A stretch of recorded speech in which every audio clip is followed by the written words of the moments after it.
Virrata. Virrata. Virrata.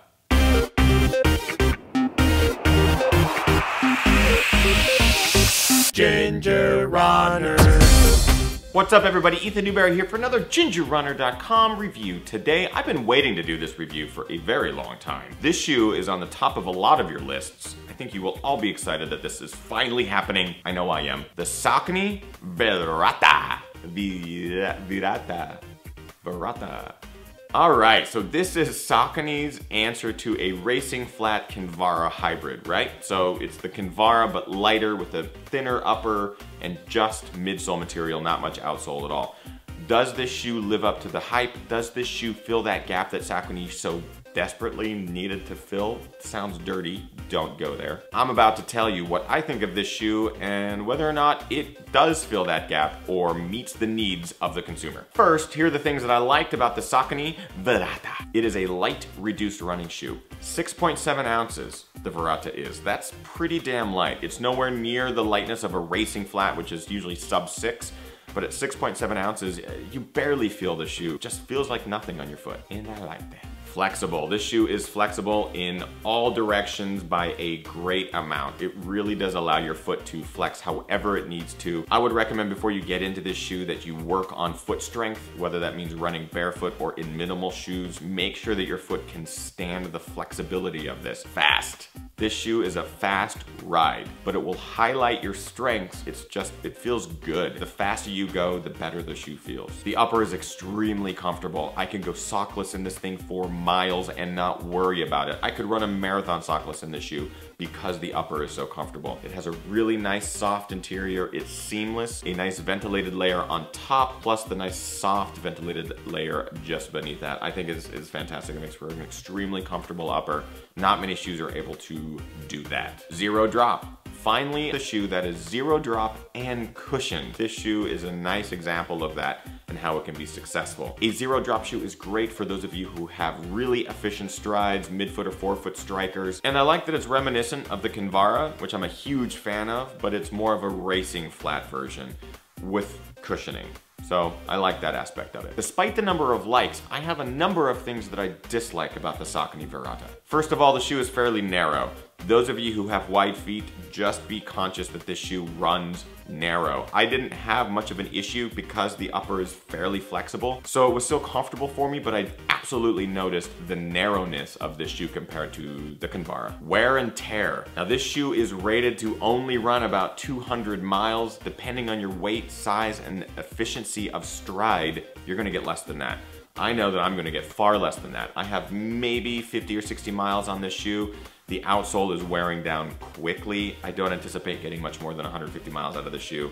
That is far less than I want to get. Now this one's going to be weird and it might just be specific to me and to my shoes and maybe how I run, but it's something that I've noticed and it influences my gait negatively, and that's an uneven midsole material from lateral to medial side of the foot. The medial or inside of my forefoot feels thicker than the outside or lateral side of my forefoot as far as thickness of midsole material. Unfortunately, what that does is it gives me a sensation that as I roll into my forefoot, I'm not getting as much cushioning in the places where I need it. It contributes to bad form, and that unfortunately makes for a bad ginger-like note does. A big dislike is the outsole grooving. You'll notice that the outsole is comprised of 4 to 5 major groove areas, and I've had this problem in other shoes, and this is no exception. There is no way that the shoe is going to flex on those large bumps of outsole material. There's just no way. The shoe is forcing flexion on me in places I may not need it. No real cushioning. Now with a shoe that has 17 millimeters of midsole material in the forefoot and in the heel and across the midfoot, I would expect it to be nice and supple and soft, and this shoe really isn't. It doesn't have that same feel that the Kinvara does, and I don't know what contributes to it, but it's super frustrating. I wanted this shoe to be so much more comfortable than it was. I'm confused by the shoe. It doesn't come close to the Kinvara for me, and it isn't an A5 or a fast switch, which is their more minimal racing flat. So Saucony, what is the Virata? If this is supposed to be the racing version of the Kinvara, I'd much rather just stay in the Kinvara, get a little bit more weight, get better outsole material, get more comfort over the course of a long marathon than this shoe. If it's the zero drop you're going for, I would look into the A5 or the Fast Switch, which are also very minimal racing flat shoes. I wouldn't get the Virrata. I'm frustrated with the shoe. I'm frustrated. However, despite how much I want to complain about the shoe, there's still a lot to like about this shoe, and I appreciate that Saucony wanted to try to meet the expectations of customers, especially those of us who are such fans of the Kinvara. They wanted to give us a shoe that might take us to that next level with our racing, and I absolutely appreciate that. And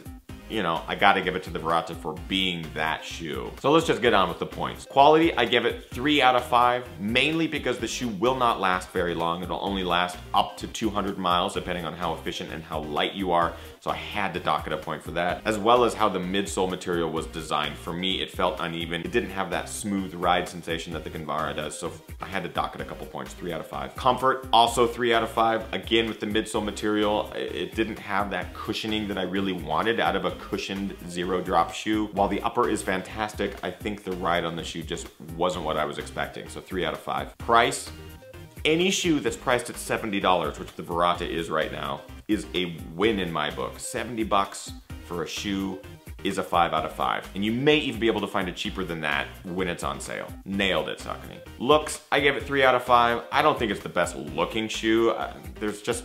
I'm confused by some of the design elements, the double layer upper, the fluorescence mixed with reds and stuff. I don't know. You guys know me well enough now to know that I'm a kind of a diva when it comes to shoe design and shoe looks. This is by no means my favorite shoe. 3 out of 5. That brings our total to 14 out of 20, which is still a great score.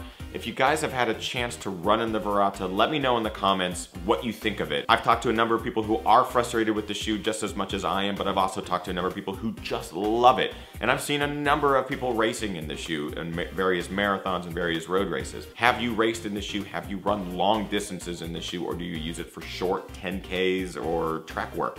Let me know in the comments. So that's it for today's video, you guys. If you enjoyed it, please like and favorite it. Add it to your subscription feed so others can enjoy my reviews. Be sure to subscribe to this channel, youtube.com/thegingerrunner. I'm doing videos all the time, every week. And I hope you guys are enjoying them.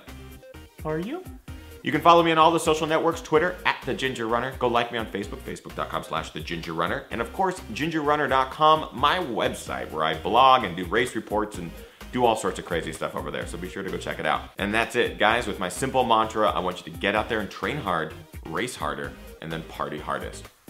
Grab a beer. Cheers.